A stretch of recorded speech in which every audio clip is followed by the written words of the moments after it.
have access to each other. And you're not trying to sever the relationship between them and their father. Not at all. He's trying to sever the relationship between you and them. Exactly. Okay. Exactly. Go. How far is it exactly that Steven Schaefer's political power go? Well, I do have pictures at my marital home, which there is a restraining order where I'm not allowed to go, where my possessions still are. Even though he invites me over to watch movies with him and the children, but I'm gonna get arrested if I come over there. But I have pictures of myself with Governor Rod Blagojevich and Lieutenant Governor Quinn, and Stephen with Obama and Daley. And I have pictures of myself with Daley students from my daughter's school. Pretty much every Democratic political level that there is, the city, the county, the state. Very tight with Chief Judge Tim Evans, Congressman Danny Davis, Dorothy Brown. So what do you think they would do if they found out that Steven Schaefer, special assistant to Judge Strober, didn't have a college degree? I know from experience that they would probably ignore it and hope it went away. So do you think that would be something that would more than likely have to be reported to the FBI? Do you think the FBI is in his political pocket? Well, I've gone to the FBI to find out how I was able to get charged with kidnapping and had to explain, you know, the background of the case. And they pretty much told me it's kind of a civil issue because he has not been charged with any type of political corruption or anything like that. So it's not that type of like a whistleblower situation. Now, I will say I did ask him about these taxes. He's filed every year on his IRS. He's filed head of household and not included me on the taxes because I owe the Department of Education student loan money. So I'm wondering how he's able to get away with that. I've called the IRS to say, listen, you know, because I had the children from January until July of last year, but he filed them on his taxes, received $7,700, and the judge did not order him to give me $1 saying, oh, he has bills. No proof of anything on his financial statement. No proof, no bills, just, oh, Judge, I have bills, that money is gone. And which judge was this? Judge Arce.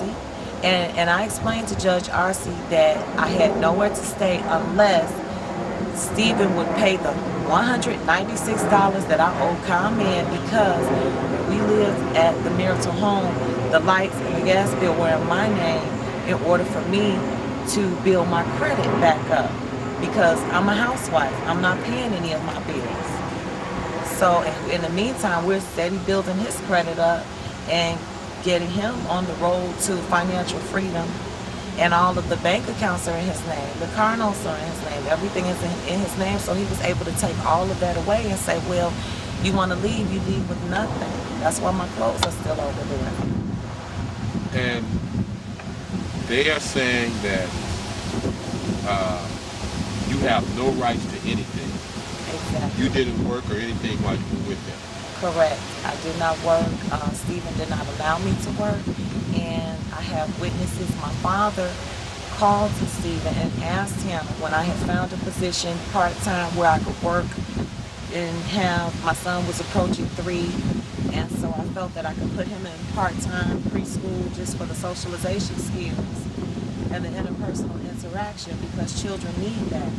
So I told him, I said, well, I found something that will work with that schedule, and he refused to allow me to take the position. So my dad called, and Stephen said to my father,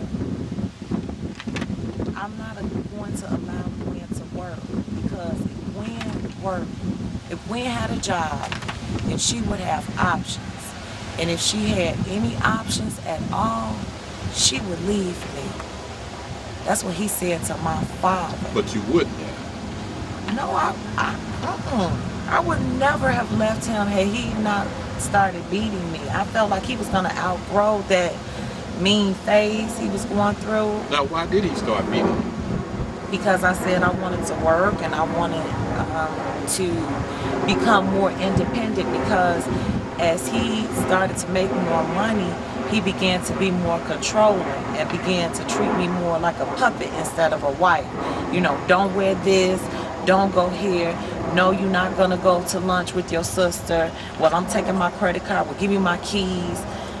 I woke up one day and told him that I was going to take the kids and we were going to just go have a little day of fun and everything. And I remember trying to get out and the screen door was locked from the outside, and I called him and said, well, I can't get out of the house. I have a 3-year-old and a 1-year-old. I can't get out of the house. Oh, I accidentally took the house keys. I accidentally locked the door from the outside. And that happens 3 more times. So finally it kicked in, like something is not right. So I asked him, well, let's go to counseling. You know, I began to try to gain more independence, because when you just allow someone to control everything, it's not good. So, you know, I tried to gain more independence, and that's when he started to beat me like, no way. Did you ever seek any medical treatment? No, I didn't even want him arrested the night that he tried to kill me. But see, you know, you watch those movies on television and you get upset at the women, and you go, you know, why are you still there? You know, but there is something that happens to your psyche when a person begins to beat on your self-esteem and then, you know, just verbally and emotionally abuse you. It begins to work on you so that you really feel that you can't get out, that you cannot leave. So I wanted to save the marriage ultimately, but now that I have realized that there was a bigger plan involved, I'm okay with the marriage dissolving. I just want for he and I to be able to raise our children together.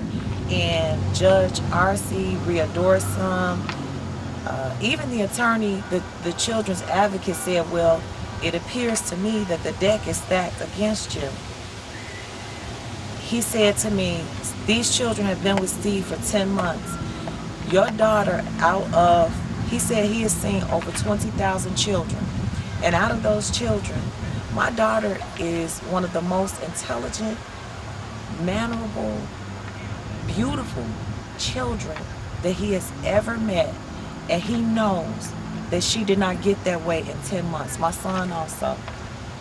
So he knows that the children belong with me.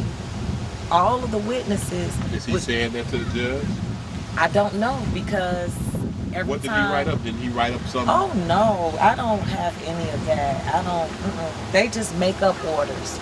They have a gag order that's supposedly an agreed order, where I'm not supposed to talk to anyone, the media, any Cook County personnel, even though these people are my friends.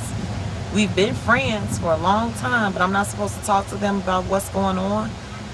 And basically, I guess I have violated this gag order by trying to seek some attention and shed some light onto what's actually going on in courtroom 102 in Markham Courthouse. Well, actually, a gag order is actually unconstitutional. I don't even understand, who is Steve Shavers that he would merit a gag order? Who? Why? This man beat me, tried to kill me. There's an arrest report, and I'm not supposed to. They're in court laughing about it. Steve's attorney says to my attorney, oh, she wants to get back in the house? Oh, yeah, that really makes sense. We got pictures of her, Judge, with her eyes sitting out here, but she wants to go back to him? That don't even make sense. And you just want to go get your clothes? I just wanted my clothes, my children, I just wanted to have everything from over there so I would never have to go back. Okay.